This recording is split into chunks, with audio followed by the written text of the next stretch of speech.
Hello guys, मेरो मम्मीलाई चाहिँ चित्तै बुझाएन मैले फोटो खिच्देको अघिदेखि सुनाएको सुनाइ हुनुहुन्छ। भन्नु त फेरि भन्नु न। त्यही त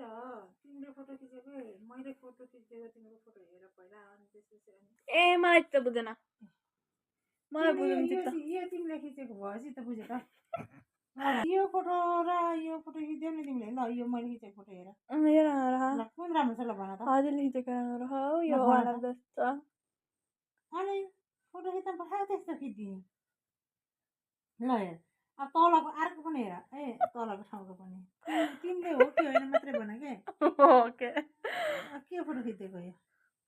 क्यामेराम्यान यस्तो छ कहाँ जिन्दगी चल्छ कति गरी मलाई ल फाइल हेर छ यो भनेको यो त्यो त मेरो हो के तिम्रो मैले खिचिदिएको के हेर न अब यो तिम्रो मैले खिचिदिएको न मैले खिचिदिएको यो अब तिमीले खिचेको पनि हेर्ने हो नि त अहिले ओके तिमीले खिचिदिएको यस्तो पनि हुन्छ आफै गेस गर के आफै भन म मान्छु कि म नराम्रो खिच्छु मैले त बुझिनँ नि त म त उता भ्यू देखाउने होला भनेर। रियल हो कि नै मैले भनेको कुरा हो यो त राम्रो हो है। यो ठिकै छ अनि यो बिटहरू ट्याक्क मिलाउनुपर्छ क्या यहाँ हेर है अब यहाँ हेर तिम्रो यो फोटो अनि मेरो तिमीले खिचिदिएको हेर कता छ यता अगाडि गइसकेपछि